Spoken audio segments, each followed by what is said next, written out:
దువ్వాడ శ్రీనివాస్, దివ్యల మాధురి వీళ్ళిద్దరూ present social మీడియాలో sensational.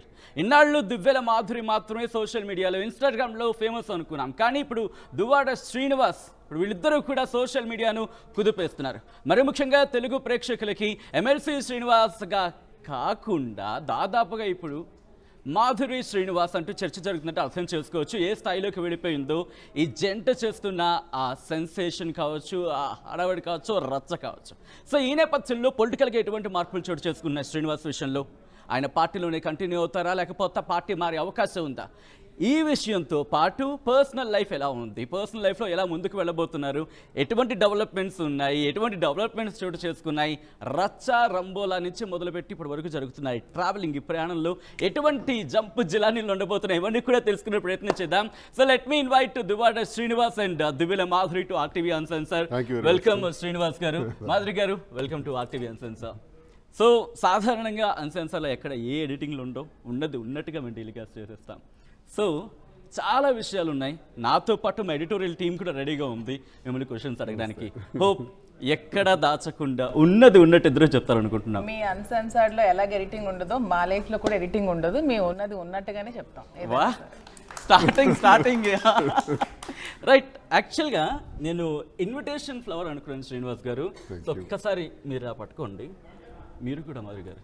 So actually ఇద్దరికి వెల్కమ్ చెప్దాం అనుకున్నాను, కానీ బట్ ఆ ఫ్లవర్ నేను ఇచ్చడం మీ చేతుల్లో కన్నా ఒకరొకరు ఇచ్చుకున్నప్పుడు బాగుంటుందేమో అనిపిస్తుంది.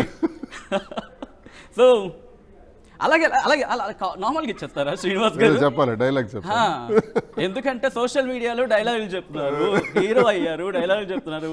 సో ఇది ఒక మాధురి అనగానే ఓ మాట మీకు గుర్తొస్తుందిగా. సో మాధురికి ఏం చెప్పి తనకి ఆ ఫ్లవర్ ఇవ్వాలనుకుంటున్నారు? Raju, I love you.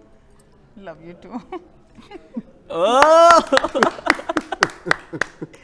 So ఈ లవ్ పొలిటికల్గా ఎలా ఉండబోతోంది, ఎట్ ద సేమ్ టైం పర్సనల్గా ఎలా వెళ్ళబోతుంది, ఇవన్నీ మాట్లాడేసుకుందాం మరి. So let's start.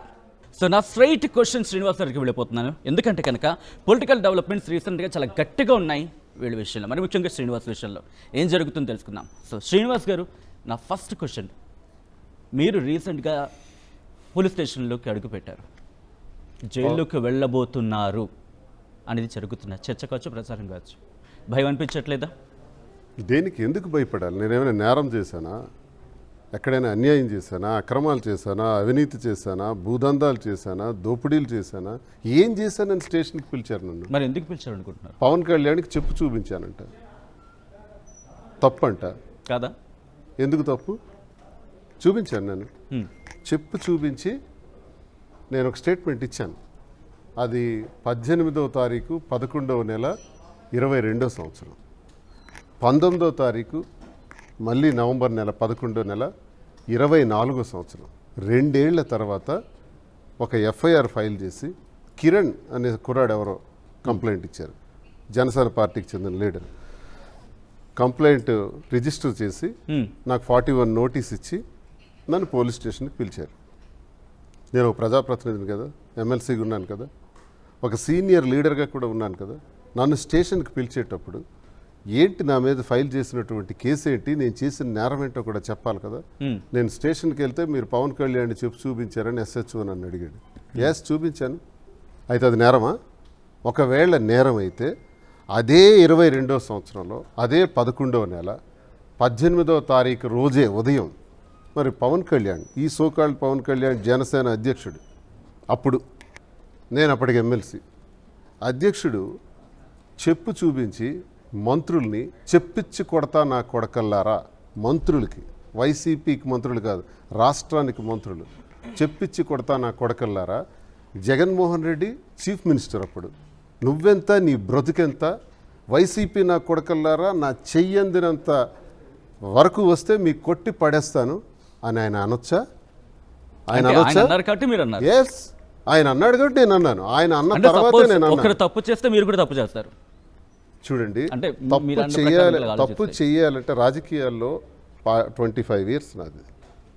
పాలిటిక్స్లో సిద్ధాంతపరమైన మాట్లాడతాం తప్ప, నేను ఎంఏ ఇంగ్లీష్ చేశాను, లా స్టూడెంట్ని కూడా. బట్ అదే అంత ప్రొఫెషనల్గా ఉన్న వ్యక్తి ఒక చెప్పు తీసి చూపించాలనే అంశానికి సంబంధించి కేసు రిజిస్టర్ అయితే ఎస్ నేను తప్పు చేస్తాను అంగీకరించాలిగా. అంగీకరించాను. ఎస్హెచ్ఓ దగ్గర చెప్పాను కదా, ఎస్ నేను చెప్పి చూపించాను. నాది తప్పైనప్పుడు నా మీద ఎఫ్ఐఆర్ వేసేటప్పుడు మరి పవన్ కళ్యాణ్ ఆ రోజు జగన్మోహన్ రెడ్డి గారికి నువ్వెంత నీ బ్రతికెంత మంత్రులపైన చెప్పు చూపించారు కదా, మరి అప్పుడు ఎఫ్ఐఆర్ వేయరా, ఆయనకి కేసు కట్టరా? బట్ మీరెందుకు ఆ టైంలో రిజిస్టర్ చేయలేదు? ఇప్పుడు మీరు కావచ్చు, లేకపోతే నేను మీ ఇప్పుడు పార్టీ కంప్లైంట్ ఇస్తున్నాం కదా, మేము ఎన్నో కంప్లైంట్లు ఇచ్చాం. హ్మ్. ఇప్పుడు జనసేనకు నేనేదో పవన్ కళ్యాణ్ కన్నా, నేను పవన్ కళ్యాణ్ నాకేం వ్యక్తిగతంగా శత్రువు కాదు, మాకు వ్యక్తిగత విభేదాలు ఏమి లేవు, సిద్ధాంతపరమైనవే. సిద్ధాంతపరంగా మంత్రుల గురించి, మా పార్టీ నాయకుల గురించి, ముఖ్యమంత్రి గురించి, కార్యకర్తల గురించి అసందర్భంగా అసభ్యంగా మాట్లాడాడు కాబట్టి ఆ పార్టీకి చెందిన వ్యక్తిగా, జగన్మోహన్ రెడ్డి గారి అభిమానిగా నేను రియాక్ట్ అయ్యాను. రియాక్ట్ అయినప్పుడు నాది నేరం అయ్యేటప్పుడు అతనిది కూడా నేరమే. పైగా నాకు ఇంకోటి కూడా నేను అడుగుతున్నా, 2 ఏళ్ల క్రితం నేను ఒక మాట అంటే ఇప్పుడు ఎఫ్ఐఆర్ చేయొచ్చా? ఒకవేళ ఎఫ్ఐఆర్ వేయాలంటే పవన్ కళ్యాణ్ నేను తిట్టాను కాబట్టి పవన్ కళ్యాణ్ నాకు కంప్లైంట్ ఇవ్వాలా? ఇచ్చింది ఎవరు? కిరణ్ ఎవరు? Who is he? ఆయన ఇస్తే నా మీద కంప్లైంట్ వేస్తారా?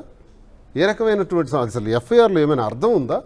ఓకే, అంటే జరుగుతున్న పరిణామాల్లో ఒకవేళ మీరు అనుకున్నట్టుగా మీ మీద కుట్ర జరుగుతుందనో, మీ మీద సంథింగ్ ఏదో ఒక హ్యాపెనింగ్ అవుతుంది అనుకున్నప్పుడు ఒకవేళ జైలుకు వెళ్లాల్సి వస్తే, మీరు జైలుకు వెళ్లాల్సి వస్తే ఏం చేస్తారు? సార్, నేను ఉద్యమాలు చేసిన జీవితం నాది.